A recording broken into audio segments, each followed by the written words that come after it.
NFL owners in the competition committee vote to ban hip drop tackling. So article. What is a hip drop tackle? So having not been a football player. You want me to explain it? Yeah. So it's effectively if you're chasing somebody down, maybe you're a little bit smaller than this big guy, instead of taking him head on, kind of come at him at the side, grab him at the hip, spin him around and twist him down to the ground. Right. You simply drop your hip. Everybody's seen it. Yeah. Everyone's seen it. But the nature of it, obviously it has produced some injuries. And so that's why it even was on the chopping block for people to even, call it into question owners. So NFL owners, go ahead. I was just to say, what are they saying? What are they upset about? Okay, so I'm going to give a quick synopsis of the news, and then we'll jump into what people are saying. So NFL owners voted on Monday to approve the banning of the hip drop tackles, addressing one of the league's key safety concerns while further frustrating many players and their players' union. Voting at the annual league meeting in Orlando, owners passed a proposal outlawing whenever a defender grabs the runner with both hands or wraps the opponent with both arms and unweights himself by swiveling or dropping his hips and or lower body, basically moving, landing on and trapping the runner's legs at or below the knee.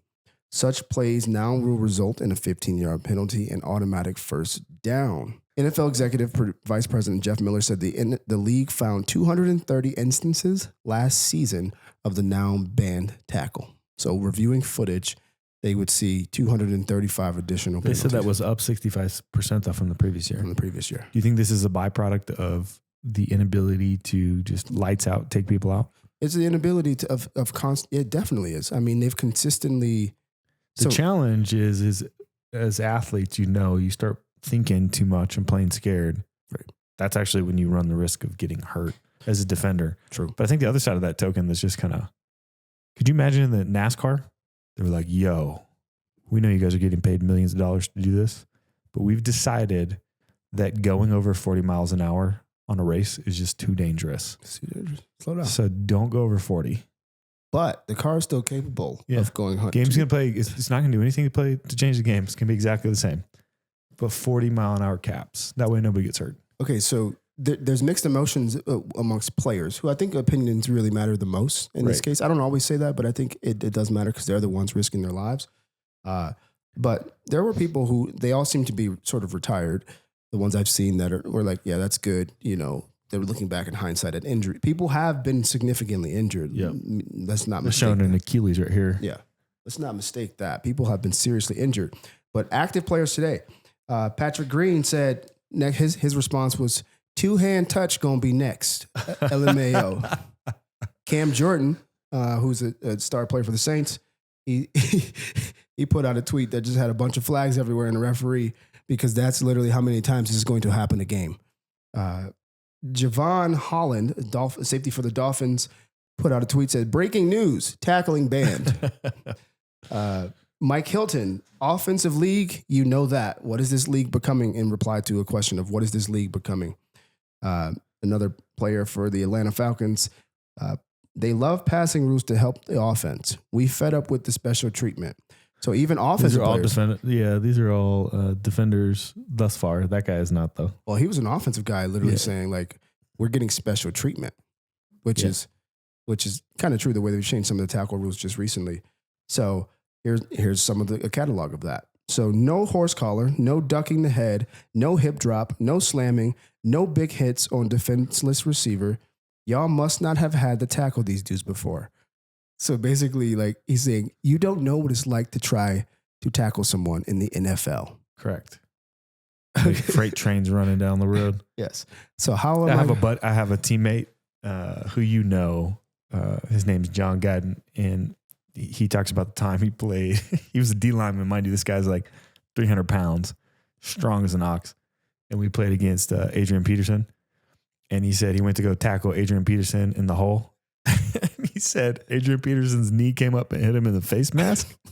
And he like blacked out. He couldn't see and just was like held on for dear life until like basically a hip drop tackle until Adrian Peterson fell down 7 yards later and stuff. And so the point is, here's a grown 300-pound man that said Adrian Peterson was built different.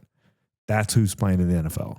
Bro, let me just put this into for those of you who aren't extreme for sports fans. Derrick Henry is 6'4" or 6'5", and he runs a 4.5 40, and Jack is in the prime of his life physically at 30 years old, and dude's a beast. So he's capable of running 20 plus miles an hour.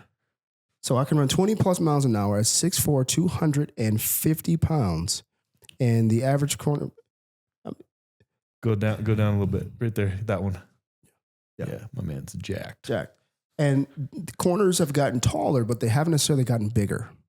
And linebackers have gotten stronger, but not all of them are amazingly fast. And so you're imagining trying to tackle this guy, like you out there, like that is just insanity. And so these people, obviously, when people don't want to get hurt, they don't want to hurt their fellow players. That's just the nature of the game. And to your point, I think the more significant piece, and then we'll tie it to entrepreneurs, is to have players out there running 20 miles an hour, 15, 18, 20, 23 miles an hour, full of muscle, full of equipment that makes them a weapon, and having to think about that, they're putting players in a position to potentially get hurt.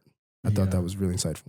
Yeah, I would agree with that. I think it's also opening the door for like XFL and stuff, who's kind of going the other direction, making the game more exciting. Right? Yeah, making the game more exciting. I mean, I see it from the owner's perspective. They put a lot of money into these dudes, and when a guy gets hurt like that, he's still got to pay him out. True. So the other alternative would just be have better clauses for escape clauses if somebody gets injured. But why would you take that much risk, right? Yeah, or maybe some of the other changes you've enacted, have they made this the thing that happens? So maybe you need to repeal some of those things. I'm not speaking from knowledge. I'm just saying, like, I mean, some of them are good. You know, I get it. You're trying to protect people, but again, this is the entertainment industry. Right? We call it sports, but it's the entertainment industry. Correct. And so if it starts to disrupt the game and the flow and the fun of it, then it opens the door for a different product. Correct. Hence why, like, hockey is still one of the top watch sports, because you can straight up get into a fist fight. People like the fist fights. People like fist fights. And dude, at the end of the day, in the market, the product speaks. The product matters and leadership matters. And so